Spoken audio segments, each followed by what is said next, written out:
ഇന്ന് തന്നെ ഡൗൺലോഡ് ചെയ്യൂ. കാണൂ നിങ്ങളുടെ ഫേവറേറ്റ് ഷോസ്. നിന്നെ പോലെ ഒരുത്തിക്ക് ജന്മം തന്ന എന്റെ ഗതികേടെന്ന് പറഞ്ഞാ മതി. മുത്തശ്ശി അമ്മയെ വഴക്കൊന്നും പറയണ്ട. ഈ വിളക്ക് തേച്ചാ മതിയല്ലോ. തൊട്ടുപോകരുത്. അമ്മയുടെയും മോളുടെയും ദുഷ്ടമനസ്സോടെ എന്തെങ്കിലും ചെയ്താ അത് പിന്നെ ഫലിക്കത്തില്ല.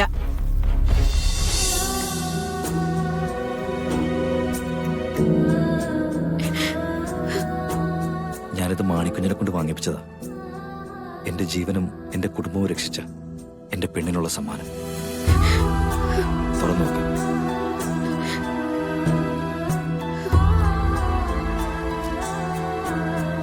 തുറന്നു നോക്ക്.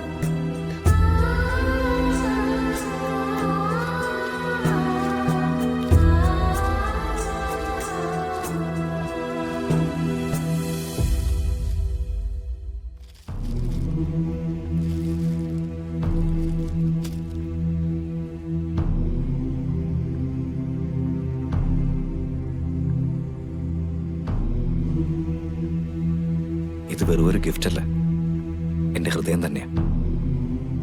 സൂക്ഷിച്ചു വെക്കണം കേട്ടോ. ഇഷ്ടമായോ?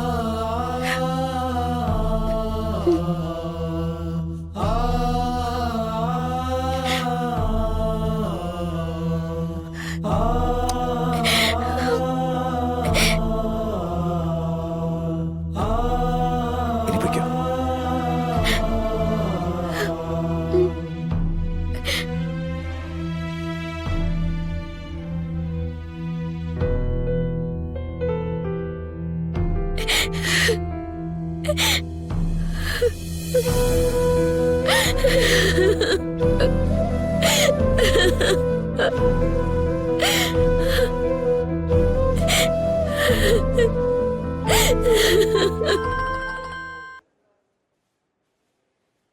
ഹലോ, എന്താ മണിക്കുഞ്ഞ്? അച്ഛനൊന്ന് ഓഫീസ് വരെ വരണം, ഒരു അത്യാവശ്യമുണ്ട്. ഞാനിവിടെ നവീന്റെ അടുത്താണല്ലോ. എന്താ അത്യാവശ്യം? അത് നമ്മുടെ ഹൈദരാബാദിലെ കുറച്ച് ഇൻവെസ്റ്റേഴ്സ് ഉണ്ടല്ലോ, അവരോട് നവീൻ സാറ് ഹോസ്പിറ്റലൈസ്ഡ് ആണെന്ന് ഞാൻ പറഞ്ഞു. പക്ഷേ കളരിക്കൽ ഗ്രൂപ്പിൽ നിന്ന് ആരെങ്കിലും ഒരാളെ കാണണമെന്ന് അവർ നിർബന്ധം പിടിക്കുക. എടോ, കമ്പനി കാര്യങ്ങളിൽ എൻ്റെ പേര് വെക്കുന്നുണ്ടെന്നല്ലാതെ എനിക്ക് അവിടുത്തെ കാര്യങ്ങളെ കുറിച്ചൊന്നും അറിയില്ല. പിന്നെ ഞാൻ വന്നിട്ട് എന്താ? അയ്യോ അച്ഛന്റെ പ്രസൻസ് മാത്രം മതി, ബാക്കിയുള്ള കാര്യങ്ങളൊക്കെ ഞാൻ അവരോട് സംസാരിച്ച് ഡീൽ ചെയ്തിട്ടുണ്ട്. എങ്കിൽ ഞാൻ നവീനോടൊന്ന് പറഞ്ഞിട്ട് ഇറങ്ങാം. അയ്യോ നവീൻ സാറിനെ ബുദ്ധിമുട്ടിക്കണ്ട, ഞാൻ സാറിനെ വിളിച്ചു ചോദിച്ചു. അച്ഛനെ വിളിച്ചോളാൻ സാറാ പറഞ്ഞേ. എന്നാ ശരി, ഞാൻ വരാം. ആ ശരി അച്ഛാ. ശരി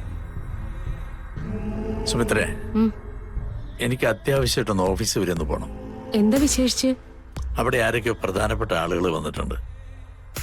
നവീന് പോകാൻ പറ്റാത്തതുകൊണ്ട് കളരിക്കൽ ഗ്രൂപ്പിൽ നിന്ന് ആരെങ്കിലും ഒരാളെ കാണണമെന്ന് അവർ പറയുന്നുണ്ട്. നവീൻ പറഞ്ഞിട്ടാ മണിക്കുഞ്ഞെന്നെ വിളിച്ചത്. ഇനിയിപ്പൊ ഞാൻ പോയില്ലെങ്കിൽ ഹോസ്പിറ്റലിൽ നിന്ന് ഡിസ്ചാർജ് ആയ ഉടനെ അവൻ ഓഫീസിലേക്ക് പോകും. അത് വേണ്ട നന്ദേട്ടാ, കുറച്ച് ദിവസത്തേക്ക് എന്തായാലും ഞാൻ അവനെ എവിടേക്കും വിടുന്നില്ല. അപ്പൊ ഒരു കാര്യം ചെയ്യ്, ഡിസ്ചാർജ് കഴിഞ്ഞിട്ട് താ മക്കളെയും കൂട്ടി വീട്ടിലേക്ക് പോയിക്കോ.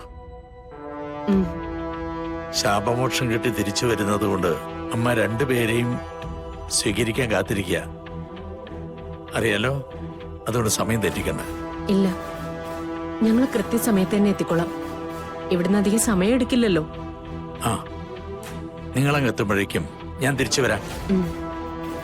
എന്നെ ഒരാളായിട്ട് കാണിക്കാൻ വിളിച്ചു എന്നേ ഉള്ളൂ, അല്ലാതെ എനിക്കവിടെ പ്രത്യേകിച്ച് ഡ്യൂട്ടി ഒന്നുമില്ല. എന്നാ പിന്നെ ഞാൻ വൈകുന്നില്ല, പോയിട്ട് വരാം. ശരി നന്ദേട്ടാ.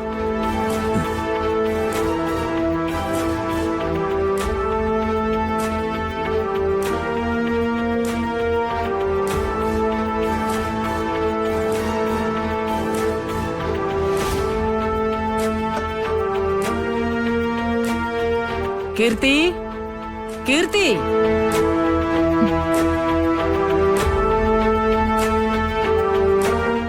ഏത് നേരം ഈ മുറിയിൽ അടച്ചിരിക്കാൻ ഒരു മടിയുമില്ലേ കുട്ടി നിനക്ക്? ദേ, ഈ വിളക്കം തേക്കണം, എന്നിട്ട് തിരിയിട്ട് എണ്ണയൊഴിച്ച് റെഡിയാക്കി വെക്കണം. ഇതെന്തിനാ? പൂജ വല്ലതും ഉണ്ടോ ഇനി? ആ, പൂജ തന്നെ. നവീനും ഗാദി ആശുപത്രിയിൽ നിന്ന് വരുമ്പോ അവരെ സ്വീകരിക്കാനാ. ആശുപത്രിയിൽ നിന്ന് വരുന്നവർക്ക് ഇങ്ങനെയൊക്കെയുള്ള സ്വീകരണങ്ങളുണ്ടോ?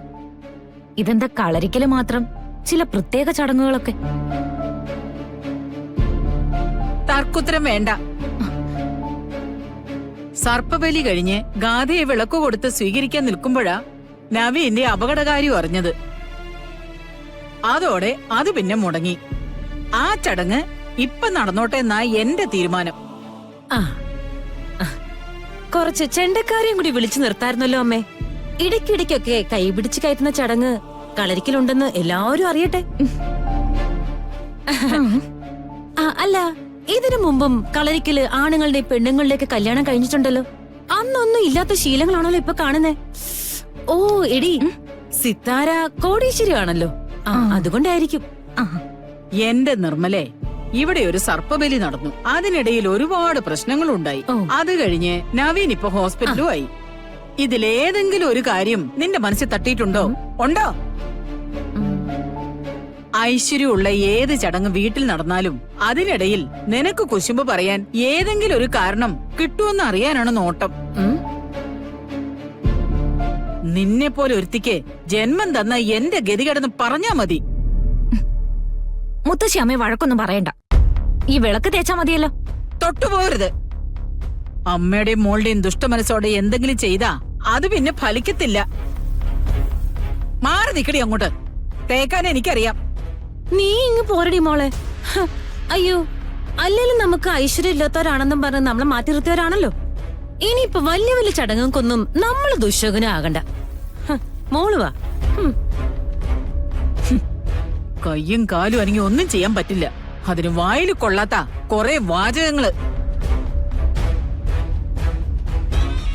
അമ്മ എന്താ അമ്മ എന്തിനാ അവിടെ വന്ന് വെറുതെ ബഹളം ഉണ്ടാക്കിയത്? ഞാൻ ആ വിളക്ക് കഴുകി തുടച്ച് കൊടുക്കുമായിരുന്നല്ലോ. എന്നിട്ട് ഞാൻ തന്നെ വിളക്ക് കൊടുത്ത് അവളെ സ്വീകരിക്കുകയും ചെയ്യുമായിരുന്നു. നീ എന്തിനാ അവളെ സ്വീകരിക്കുന്നേ? ആ നിലയ്ക്കല്ലേ എന്നെ ആക്കി വെച്ചിരിക്കുന്നേ. നവീനും ഗാഥ അവരുടെ ജീവിതം ആഘോഷിക്കുമ്പോ അവർക്ക് വേണ്ട സേവനങ്ങളൊക്കെ ചെയ്തു കൊടുത്ത് അവരുടെ വേലക്കാരി ആയിക്കോളാം ഞാൻ. അപ്പോ തൃപ്തിയാവുമല്ലോ അമ്മയ്ക്ക്. ദേ നോക്ക്, എന്തെങ്കിലും കാര്യം പറഞ്ഞ് വെറുതെ എന്റെ മെക്കിട്ടുകാരുന്ന സ്വഭാവം ഉണ്ടല്ലോ, അതങ്ങ് നിർത്തിക്കോ. ദേ, ഒന്നും ചെയ്യാത്തവളല്ല നിന്റെ അമ്മ. നല്ലതും കെട്ടതുമായ എല്ലാം ചെയ്തു നോക്കി, ഫലിക്കുന്നില്ല. ദേ, എന്നിട്ട് ഞാൻ വാശിയോടെ നിൽക്കുന്നുണ്ടെങ്കിലേ അത് നിന്നെ കരുതി തന്നെയാ. അല്ലെങ്കിൽ പകയും വൈരാഗ്യൊക്കെ ഒതുക്കി വെച്ച് എല്ലാവരുടെയും മുന്നിൽ സുഖമായിട്ടങ്ങ് നടക്കാം. എതിർത്ത് നിൽക്കുന്നവരുടെ സംസാരം കേൾക്കണം, കൂടെ നിൽക്കുന്നവരുടെ കുത്തുവാക്കും കേൾക്കണം. അതാണല്ലോ എന്റെ അവസ്ഥ.